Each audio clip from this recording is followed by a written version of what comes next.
Kalau tanda-tanda ini kejadian di bisnis kalian, kalian benar-benar harus hati-hati. Kenapa? Karena yang bakal gue bahas di sini adalah tanda-tanda yang bisa jadi indikator kalau bisnis kalian lagi bermasalah, bisnis kalian lagi sakit, dan ada kemungkinan ya bisnis lu bisa collapse atau bisa jadi bangkrut, gitu kan. Nah, dan gue yakin kan sebenarnya nggak ada yang mau buat bisnisnya stuck, buat bisnisnya rontok gitu kan.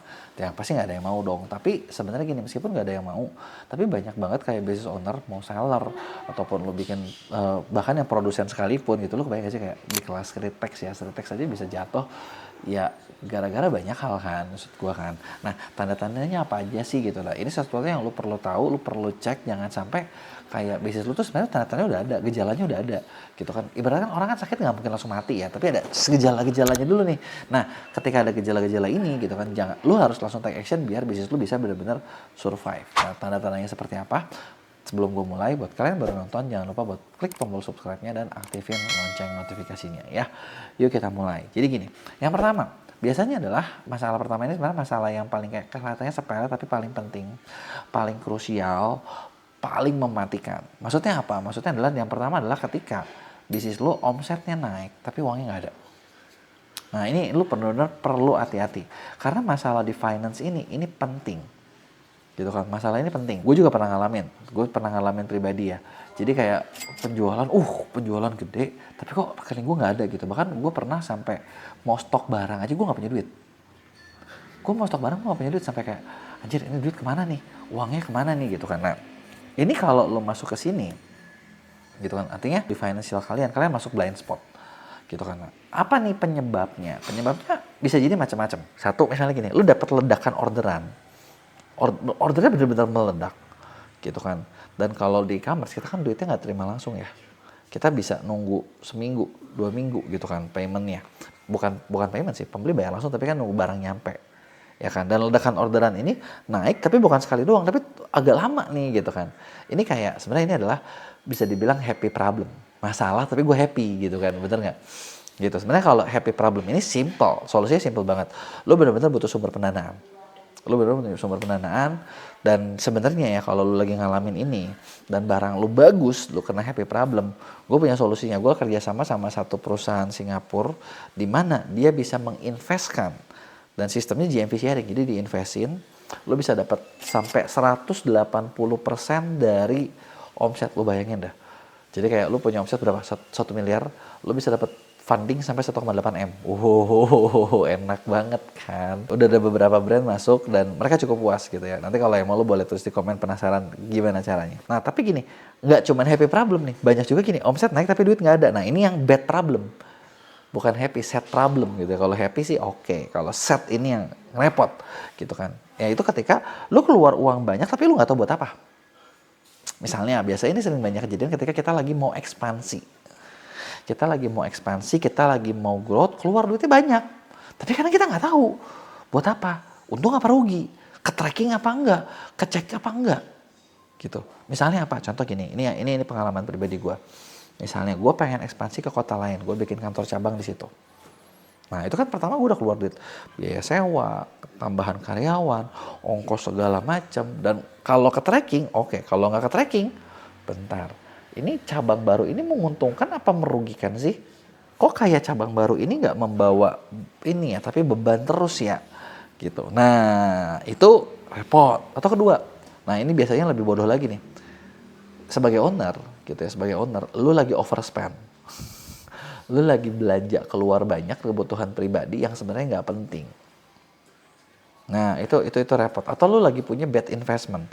Jadi kayak lu beli barang, yang beli barang-barang, misalnya kayak lu lagi mikir sesuatu dan itu hancur. Maksudnya barang itu tuh nggak nguntungin, tapi lu keluar duit aja terus gitu kan. Nah itulah yang bikin masalah gitu. Atau yang ketiga, nah ini juga repot nih. Biaya operasional lu diam-diam naik biasanya. Nah ini dia nih, makanya nih banyak banget bisnis kalau nggak punya sistem tuh repot nih, hancur nih kan. Atau mungkin gini, bukan naik tapi lu nggak efisien. Jadi gue pernah ketemu sama salah satu business owner, brand owner yang sebenarnya cukup dikenal. Waktu itu dia ngajak ngobrol, cerita karyawannya pernah 200 orang. Ini brand lokal. Terus dari 200 orang itu sekarang udah dipangkas jadi 100. Tapi mereka juga kayak ngerasa kayak kok ini nggak untung. Nah, nggak untungnya adalah, jadi kayak dia punya barang, omsetnya berapa, gitu kan. Tapi mereka tuh ngerasa kayak penjualannya kurang, segitu-segitu aja profitnya kurang. Jadi masalahnya tuh banyak banget gitu. Sebenarnya begitu gue sadar adalah, gue langsung nggak, bisnis ini itu sangat tidak efisien. Sangat-sangat tidak efisien. Jadi kayak mereka punya sales sekitar 20 orang atau 25 orang, tapi saling berebut. Omsetnya nggak tiap hari mereka punya. Jadi kayak kan banyak orang-orang yang beban. Terus kedua, udah gitu jam kerjanya juga sangat tidak efisien. Maksud gue sangat tidak efisien gimana? Jadi kalau yang gue lihat ya, ownernya mungkin dalam tanda kutip ya, kalau bahasa Bandungnya tuh kalong. Jadi kayak kerjanya malam. Jadi kayak mereka itu kalau jam 8 pagi itu kayak nggak operasionalnya selesai. Tapi jam gue diundang jam 11-12 malam, semua lagi kerja gitu. Gara-gara mungkin ownernya seperti itu. Tapi kan maksud gue, lu nggak efisien dong gitu kan. Waktunya nggak efisien, jam kerjanya nggak jelas. Orang-orang penting key personnya, mereka ini ketika direkrut bukan dari, maksudnya orang-orang yang kompeten. Jadi kayak banyak orang-orang titipan, keluarganya siapa yang, wah dalam hati ini kata gue, berat nih gitu kan. Dan memang terbukti sih ternyata setelah gue ketemu beberapa tahun, yang gue dengar juga kayak growth-nya turun banget gitu kan, turun banget, jauh banget. Padahal di masa jayanya ini barang ini pernah jadi salah satu barang beauty terlaris yang wah. Nah terus masalah yang berikutnya itu sebenarnya kalian sendiri udah nggak semangat buat ngelihat dashboard bisnis lu udah deh cuma pengen tahu bulannya berapa, oh ya oke lah main udah gitu kan. Gitu. Kenapa? Maksud gue kenapa? Bukan berarti kayak si owner itu lu harus lihat terus dashboard bisnis online lu, enggak. Tapi maksud gue gini, lu harus tahu peta lu seperti apa. Peta lu seperti apa, dan peta lu ini itu kan nentuin. Ketika misalnya bisnis lu mau antar dari Jakarta, kita mau ke Roma misalnya di Italia. Kan lu harus, kan jauh nih perjalanan. Lu kan harus tahu nih, kita milestone-nya udah sampai mana nih sekarang gitu kan. Kurang-kurangnya di mana nih? Ada nyasar nggak? Jangan-jangan lagi putar balik. Jangan-jangan lagi turun. Gitu. Dan ketika kalian udah nggak semangat buat mantau, ya disitulah biasanya penurunan terjadi. Karena kalau yang nggak tahu ya, yang gue ngalamin ya, ketika misalnya kitanya nggak lagi ngencengin, itu biasanya semangat kendor. Dan kalau udah semangat kendor, wah repot dah gitu. Dan ujung-ujungnya apa? Kalau lu udah nggak semangat buat buka ngeliat, lu udah nggak ngecek, lu udah nggak bikin strategi baru. Nah kalau udah nggak bikin strategi baru, udahlah yang penting jalan aja, ya udah yang penting ada order, udah yang penting ada gajian karyawan masih bisa, besok-besok udah dipikirin. Dan besok-besok itu bukan males sih sebenarnya, tapi lu nggak punya arah, lu udah nggak ada gunanya lagi. Kenapa gini lo? Tau gak sih, kan kalau kita perhatiin ya, ini gue pasti kalian pernah kalau lu lihat di film di mana kalau eksekutif perusahaan besar, kan kalau pergi kemana-mana itu biasa pakai supir, duduknya di belakang atau di tengah. Kenapa sih bukan duduknya di depan? Atau kenapa dia nggak nyetir sendiri? Malas banget gitu kan. Ini satu hal penting. Sebenarnya ini kayak hal sepele tapi pesannya tuh dalam, tau gak? Jadi yang namanya seorang eksekutif, itu mereka dibayar mahal. Itu bukan lagi buat eksekusi. Eksekutif itu dibayar mahal. Itu untuk menentukan arah. Kalau di Indonesia, kan nama bos itu kan misalnya pengendalinya itu kan direktur. Coba deh lu dari kata direktur apa sih? Direksi. Direksi artinya arahnya, gila nih bahasa kita bagus nih. Iya kan, arah perusahaannya mau kemana. Nah arah itu ngomongin strateginya, bener nggak? Ketika lu udah nggak bisa mikir ke situ, berarti lu udah nggak ada nilainya lagi tuh buat bisnisnya. Kenapa? Nggak punya arah, udah pasti bisnisnya hancur. Terus tanda-tanda berikutnya apa lagi? Itu ketika lu stoknya bergeraknya tuh lebih lambat. Jadi kayak biasanya mungkin barang 1 minggu habis, ini baru 3 minggu gitu kan. Nah ini sebenarnya kalau kayak gini apa? Ini udah tanda-tanda vital banget kalau bisnis lu lagi melemah. Permintaan lu turun, orang udah gak suka. Gitu kan. Kalau udah gini, udah harus arah baru ada, strategi baru ada, produk baru ada, udah harus meeting besar gitu loh. Udah kalau lu punya tim harus meeting besar. Kalau lu masih sendiri, gue jadi lambat nih sekarang nih. Mungkin kayak barang gue laku nih. Bukan cuma berpikir ini lagi masalah ekonomi, enggak gitu. Tapi tanda-tanda fatal yang lu harus perhatiin. Yang terakhir, yang perlu kalian perhatiin adalah jangan sampai kalau lu perhatiin, kompetitor kalian makin agresif dan kita cuma bisa lihat. Lu kayak lihat kompetitor, anjir dia sekarang ada di sini, dia di situ, dia lagi gini, dia lagi gitu. Dan lu cuman, kok gua malah terkagum-kagum ya. Gua terpana ya, kok dia bisa gitu banget ya, kok dia bisa lincah banget ya. Gua gak kekejar. Nah ketika lu kayak gitu, nah itu artinya pangsa pasar udah mulai keambil, produk lu udah pasti kalah relevan, toko lu udah mulai kalah posisi gitu kan. Nah ini udah paling fatal nih gitu, karena Ya kalau diperhatiin banyak bisnis itu bukan jatuh karena jelek, tapi nggak lagi gerak ketika kompetitor udah lari. Karena gini, satu hal gue dulu diajarin ya, dulu diajarin sama mentor gue gini, jangan pernah lengah ketika lu lagi belajar jalan, kompetitor mungkin udah jalan. Ketika lu udah jalan, kompetitor lagi lari. Ketika lu lari, kompetitor lu terbang gitu loh. Jangan sampai maksudnya kayak ketinggalannya terlalu jauh gitu. Ya jadi lu harus tetap up to date gitu kan. Nah terus gimana nih caranya biar misalnya bisnis kalian nggak jebol, biar nggak hancur gitu kan buat kedepannya. Nah sebenarnya ada beberapa solusi yang mungkin perlu dipersiapin gitu kan. Yang solusinya relevan nih buat owner UMKM, toko online dan lain sebagainya. Pertama, lu perlu cek satu hal yang paling penting itu adalah finance. Bisnis it's all about finance, itu karena duit darahnya. Lu cek secara cash flow-nya mingguan. Bahkan kalau perlu harian deh. Cash flow lu gimana? Banyak plusnya apa banyak minusnya? Karena kalau misalnya udah merah, udah bete deh, kesel gitu kan. Terus udah kedua adalah lu harus bisa lihat nih, ada nggak biaya-biaya yang nggak nambah omset? Biaya itu bukan nggak perlu, biaya itu perlu, tapi harus lihat mana yang paling efisien. Sesimpel gini deh, kalau ngomongin biaya ya, gue di bisnis jasa, gue memberikan jasa buat seller buat jualan. Bisa jadi gue tuh termasuk biaya buat kalian. Tapi lo perlu lihat dulu ketika misalnya contoh lo kerja sama gue.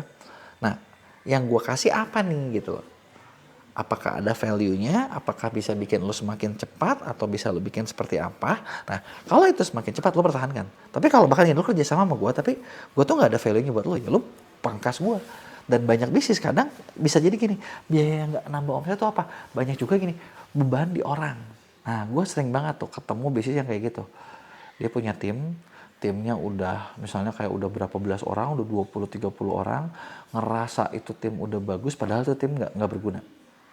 Gue pernah kerja sama salah satu dokter seleb, punya produk di mana dokter seleb ini ngerasa tim internal udah kuat, tapi begitu kita ngeliat ini tim internal tuh sebenarnya ngancurin nih gitu. Kita mau ngasih tuh juga nggak enak gitu kan. Ya udah, tapi ya sebenarnya itu bikin produknya nggak kemana-mana. Berikutnya adalah lo kalau misalnya pergerakan lo lambat, jangan karena lo order biasa tiap minggu lo harus order terus, order sesuai kebutuhan, bener nggak? Nah terus gini, lo juga perlu mempersiapkan, memang ada periode-periode tertentu di mana kalian perlu melaunching sesuatu yang baru, dipaksakan.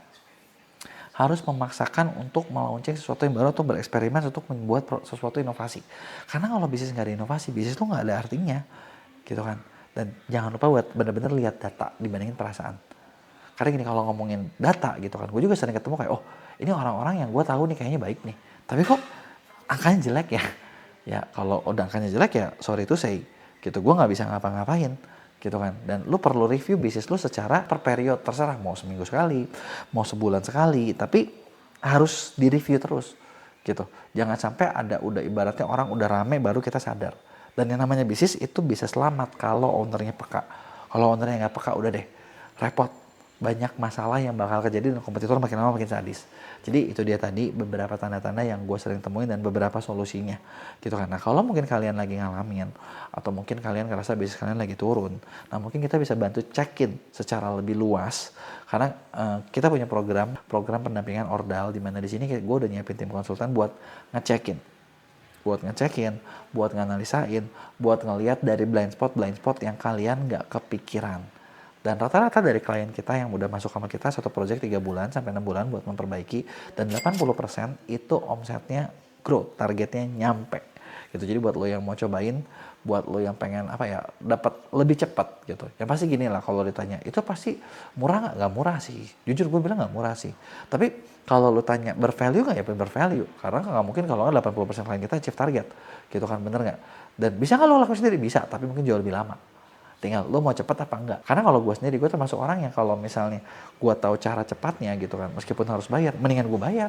Karena waktu nggak bisa balik lagi kan, bener nggak? Sedangkan duit bisa dicari gitu, karena itu dia tadi. Nah kurang lebih seperti itu. Kalau ada yang mau tanya tulis di komen, bakal gue jawab di Q&A. Jangan lupa buat like dan share.